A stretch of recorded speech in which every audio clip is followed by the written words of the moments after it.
तर मित्रांनो, आज एक असा सिनेमा मी बघून आलोय जो बघून मनाला खूप पॉझिटिव्ह तर वाटलेलंच आहे। मात्र एक गोष्ट आज प्रकर्षाने लक्षात आली, ते म्हणजे तुमच्याकडे जर खूप चांगला कंटेंट असेल, तुमच्या कथेमध्ये जर ती भावना असेल, तर तुम्हाला उगाच मोठ्या बजेटची किंवा करोड रुपयांची गरज नसते।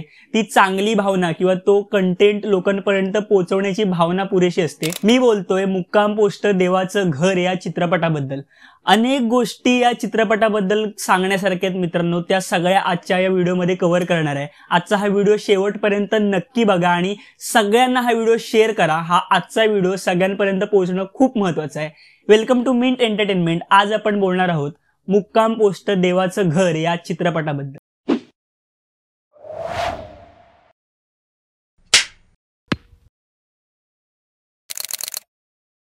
तर मुक्काम पोस्ट देवाचं घर ह्या चित्रपटाचे दिग्दर्शक आहेत संकेत माने आणि सुमित गिरी यांनी या चित्रपटाची कथा लिहिलेली आहे।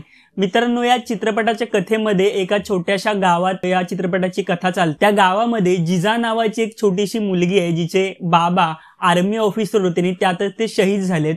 आणि तिच्या कुटुंबामध्ये तिची आई, तिची आजी असं तिचं छोटंसं कुटुंब असतं। पण ट्विस्ट कथेमध्ये तेव्हा येतो जेव्हा तिला असं सांगितलं जातं की तिचे बाबा हे देवाघरी गेलेत आणि देवाघरी गेलेल्या बाबांचा जेव्हा छोट्याशा जिजाकडून शोध सुरू होतो, तेव्हा ह्या कथेमध्ये ट्विस्ट यायला सुरुवात होतात। सर, आपण टाकलेलं पत्र अमेरिकेला जात असेल तर हे पत्र माझ्या बाबाकडे पण जाईल ना? पण खरं तर तुम्ही जो अख्खाच्या अख्खा ट्रेलर बघितलाय, तो पूर्ण ट्रेलर ह्या चित्रपटाचा फक्त फर्स्ट हाफ आहे।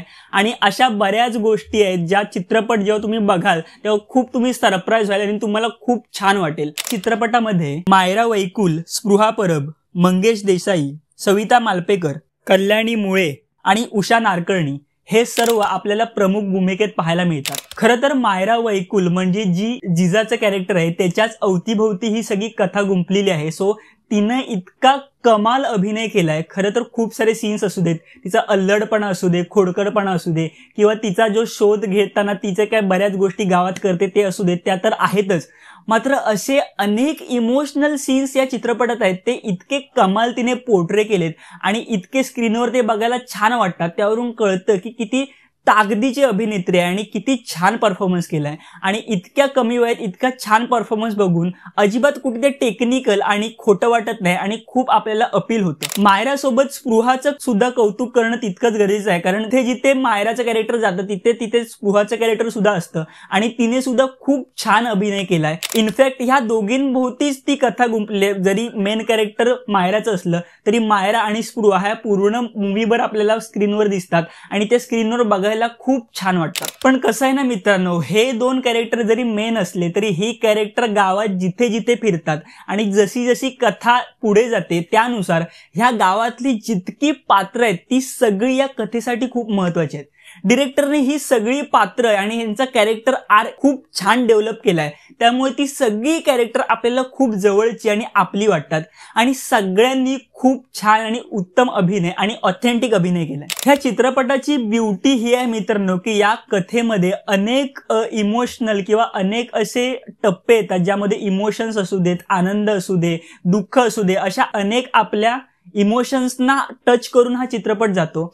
अनेक वेळा ह्या चित्रपटामध्ये इमोशनल सीन होतात आणि त्या पात्रांचं कॅरेक्टर डिझाईन किंवा कॅरेक्टर डेव्हलपमेंट इतकं उत्कृष्टरित्या केलंय, त्यामुळे ते सगळे सीन्स आपल्याला इमोशनली खूप अटॅच आणि अपील होतात। आणि ह्या चित्रपटाची पटकथा किंवा स्क्रीन प्ले इतका ट्रिकी आणि इतका छानपणे लिहिला गेलाय, त्यामुळे हे इमोशनल सीन्स जेव्हा जेव्हा स्क्रीनवर येतात त्यानंतर लगेचच जो काही जिजाचा खोडकळपणा आहे किंवा तो तिचा वडिलांचा शोध आहे त्याच्याकडे वळते। त्याच्यामुळे मध्ये मध्ये हे जे काही इमोशनल सीन्स टाकलेत ते खूप रिअलिस्टिक आणि खूप अटॅचिंग आणि खूप रिलेट होतात। आणि स्क्रीन प्ले सोबतच या चित्रपटाचा एक्सपिरियन्स आपल्यासाठी अजून खूप छान करतं, ते म्हणजे या चित्रपटाचं बॅकग्राऊंड म्युझिक। खरं तर बॅकग्राऊंड म्युझिक म्हणजे खूप एपिक किंवा ग्रँड असं नाहीये, पण ह्या चित्रपटाचं जे बॅकग्राऊंड म्युझिक आहे ना ते कथेला खूप पूरक आहे आणि जे काय पॉझिटिव्ह इमोशन हे बॅकग्राऊंड म्युझिक पूर्ण चित्रपटभर आपल्याला देतं, त्या बॅकग्राऊंड म्युझिकमुळे एक पूर्णत्व या सिनेमाला येतं आणि खूप छान असा एक्सपिरियन्स आपल्याला पूर्ण चित्रपटामध्ये मिळतो. मित्रांनो, जसं मी मागच्या व्हिडिओमध्ये म्हणालो होतो की तुम्हाला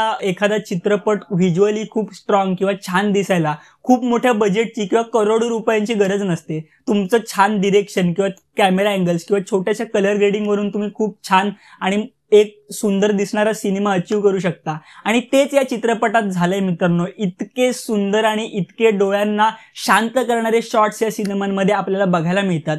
खरं तर एक मेन्शन करायचं झालं तर चित्रपटात एक शॉट येतो ज्याच्यामध्ये जिजा ही तिच्या घरामध्ये बसलेली आणि तिच्या घरातून 2 खिडक्यांमधून प्रकाश येताना दिसतो. खरं तर हा सीन मी तुम्हाला स्क्रीनवर दाखवू शकत नाही, तो तुम्हाला बघायला चित्रपटगृहामध्ये जावं लागेल. पण ट्रेलरमध्ये तुम्ही असे खूप सारे सीन बघितले असतील. वडाच्या झाडाचे इथले सीन असू देत ज्याची सिनेमॅटोग्राफी खूप छान झाले, किंवा एकंदरीतच ह्या पूर्ण गावाचं चित्रीकरण इतकं सुंदर आणि इतकं छान प्रकारे केलं गेलंय.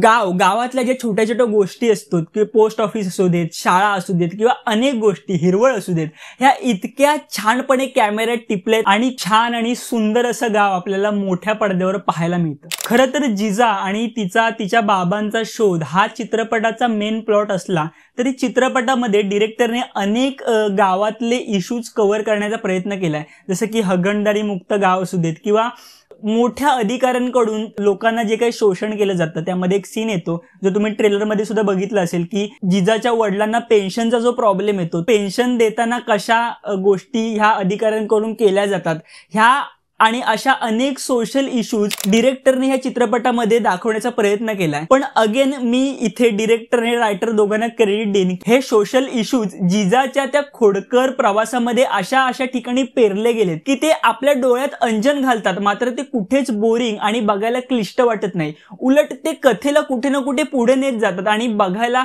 ती कथा खूप आपल्याला एंगेजिंग वाटते. खरं तर मित्रांनो, आपल्या मराठी इंडस्ट्रीचं कसं झालंय माहितीये का, घरातलं ते मूल असतं नाही का, की खूप टॅलेंटेड असतं, मात्र त्याच्या घरातल्याच लोकांना त्याची किंमत नसते आणि त्या अप्रिशिएशन न मिळाल्यामुळे ते मूल तिथेच दबलं जातं आणि ते कधीच पुढे जात नाही. असे कंटेंट ओरिएंटेड स्ट्रॉंग सिनेमे आपल्या मराठी इंडस्ट्रीत येत आहेत तर ते आपण थिएटर्समध्ये नक्की बघायला गेलंच पाहिजे. कारण आता ट्रेंड बदलतोय, लोकांना कंटेंट ओरिएंटेड सिनेमे बघायला आवडत आहेत. तुम्हाला माहितीच असेल की कंटेंट ओरिएंटेड मल्याळम सिनेमे हे लोकांना किती आवडत आहेत.